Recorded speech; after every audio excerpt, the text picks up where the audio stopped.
I'm Dr. Paul Dyer Grandmaster Dyer. Welcome to the We School. That's right, the We School. I'm going to do this every Saturday at 7 a.m., just like I've been doing all week long with the Healthy Mind. This is part of the Healthy Mind. But on Saturdays, we're getting into the action part of meditation or movement, right? So during the week, we talk about how the brain works and how the body works and function on the mental side, right? And the chemical side. Well, we know healing has part of movement.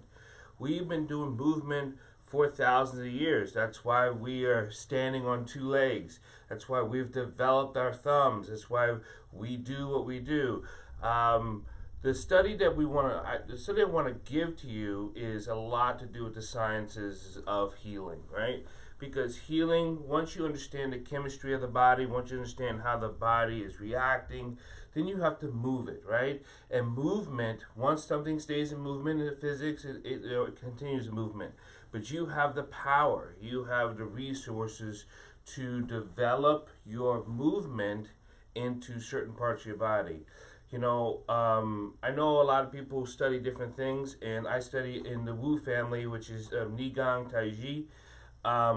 Basically, it's a Chinese health and healing movement, but I've also studied in the Kemetic sciences or the Muti, right? So, if you see the thing on the says, is because all of life, don't get it misunderstood, even the yogis in India, all of life has everything to do with mental connection, spiritual connection, through the breath, into the internal body, into the external force. So, whatever form you are practicing, whatever modality you are practicing, this is compatible, right? I hope this allows you to understand that you can use this and understand this, because I'm not teaching you a system, right? You got to get that out of your head. I'm not teaching you a system. I'm teaching you how to heal. And healing has everything to do with, let's just go with three things. What your mental mind is, right?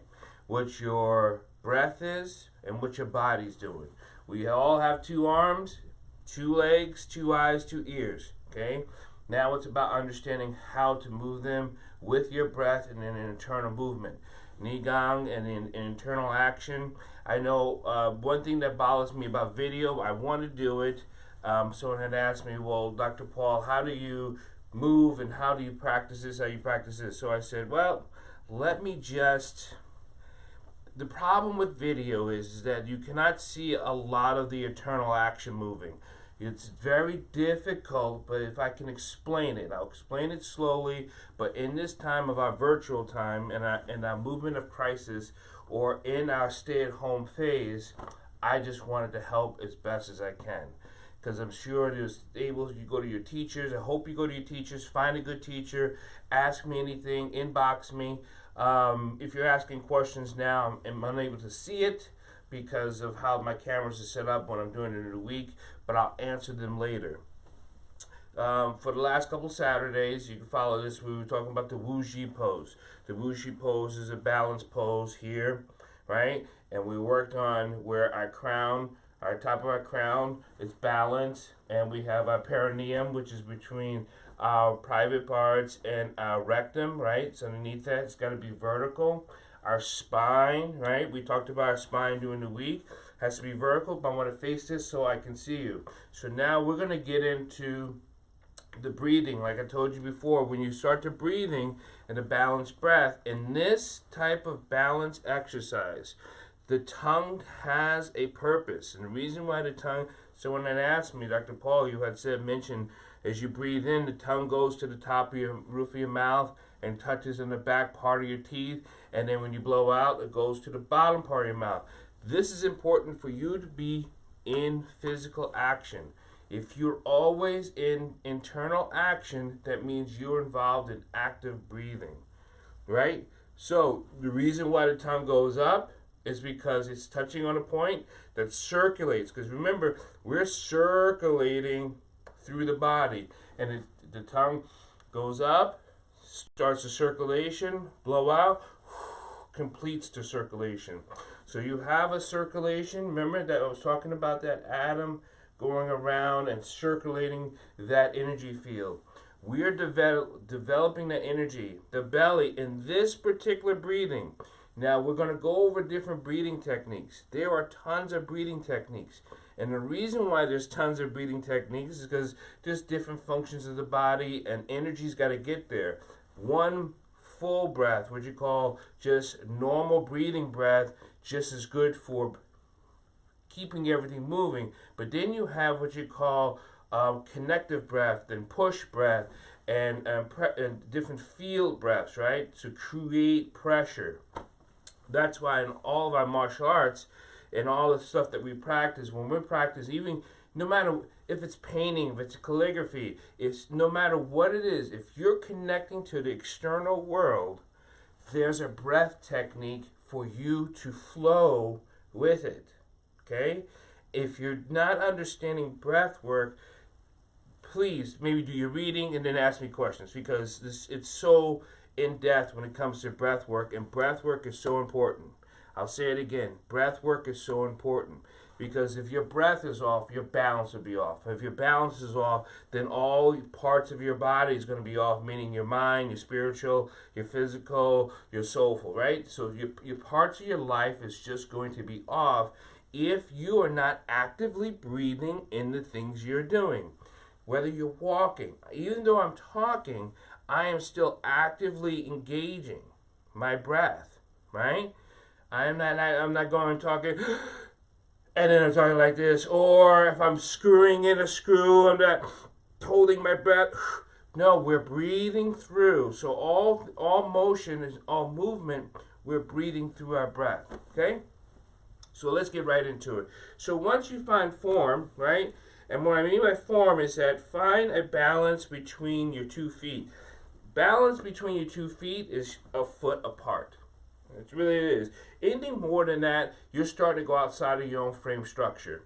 So a foot apart, take your foot, go apart, and then turn, right? Make sure it's balanced here. Make sure that your perineum is up and down. Make sure the crown is up and vertical, right? Because now we're going to get into breathing. So as we breathe, and I want you to hear yourself breathe. Really, I want to make you sure you think it's an auditorial act. This way, if you think you're breathing, you're probably not. If you hear yourself breathe,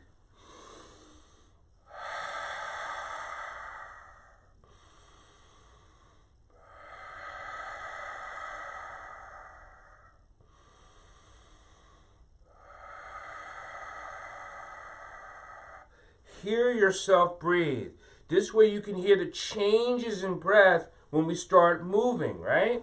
So once I get into my relaxation breath, once my body starts to find its center, once I start to get into what you call that I am not holding my body up with my legs. I am rooting into the ground. I am sinking, like muti, meaning it's an African word meaning tree, meaning I'm going down. I am connecting myself to earth. I am connecting myself. In so many words, I am relaxing, almost like dead weight, but vertical dead weight. That is balance, right? So when I move, I'm moving with breath, movement, not so much physical form, right? I am moving with balance. So I'm shifting balance. I am stepping with balance. So muscles are now working, and I'm not just falling into something. We don't want to fall into any movement. I think the only thing you want to fall into, and that's love. And a lot of times that may be purposeful anyway. No one really just falls in love. Some people say it's a choice, right? You see something, you're like, oh, it's a choice. So you're still purposely doing something. So purposely move with each breath and understanding your motion and function. So as you're balanced and you're breathing, remember, make it auditorial, meaning I want you to hear yourself.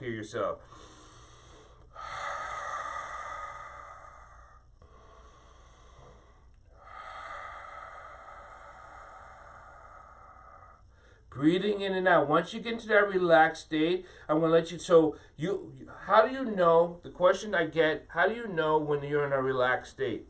So when you're not thinking about it, it almost starts to circulate. It almost starts to be like a whirlwind. It starts to turn and spin, right? And your body just starts to have this little rock motion, and it starts to weave and wave, right? Once you get there, then when you start to move, when we're going to move forward, we're going to just raising it. It's called floating hands, cloud hands, wave hands. We're just going to allow our body to expand. And as expand, there's a field that comes from here, and it just starts to push, and it starts to work with the breathing of the hands. Be careful. If you're starting to move and things are being, I said this last week, if it's constriction, it's restriction. Do not constrict muscles. Be very loose. This is why dancing is so healing. This is why every time we're doing healing modalities or any type of dance, we are loose. We're flowing through. It is not so much of robotic. It's the best way I can put it. So this is why movement is part of healing.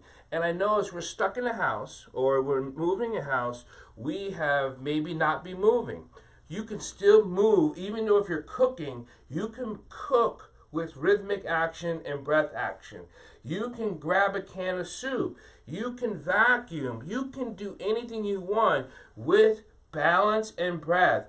Be in tune to your body. And this is what Nigong, this is what I've been teaching Nigong. I mean, yes, Nigong goes into Tai Chi, Qigong, blah, blah, blah. But first, understand breath and rooting. Breath and relaxation. Breath and grounding yourself. Breath as an internal action. Breath as an internal movement.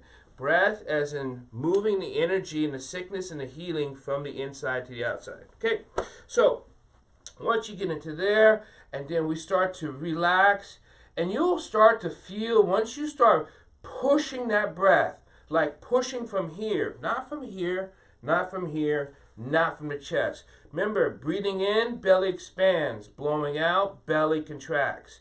Breathe in. And pull. You pull. You push. You pull. You push. It's a dominoes. It is not involuntary where just because air comes in, it doesn't expand anything. You have to expand. You have to contract. You have to expand. You have to contract. Breathing in, push.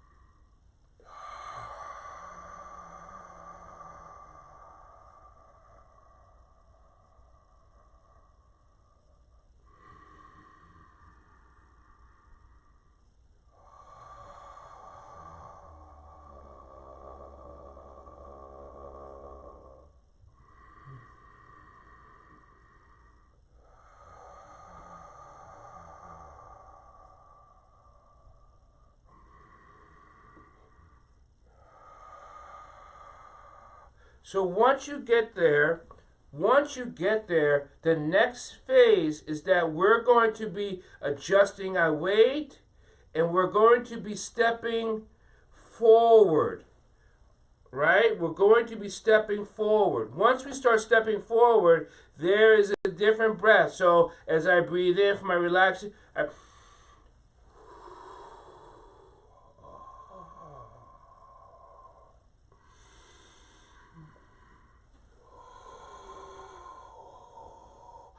as I'm stepping, maybe you can hear from back there, and I'll come a little closer to the camera so the microphones can pick it up. So as I'm breathing, as I'm stepping, there's a change. So as I'm breathing, as I'm stepping, as I adjust my balance, as I'm balanced again, stepping, Now, those are just the 3 just for this balance movement. Then when we start getting into different organs,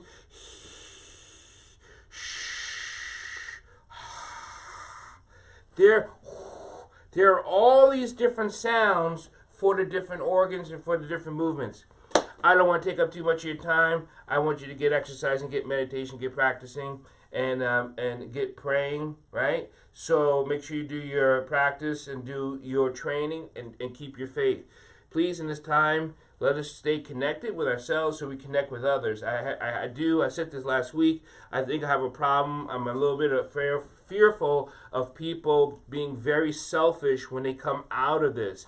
And then people say, what do you mean, Dr. Paul? I think once we feel like we're going to move into our next new normal, we're going to be like racehorses leaving the gate, trying to go get mine, trying to go get what I need to do, trying to go get what I need to finish, trying to grab something that, I can go grab. Well, I hope we refrain from that, and I hope we stay we. That's why I call this the we school. Okay? So, God bless, good luck, and stay safe.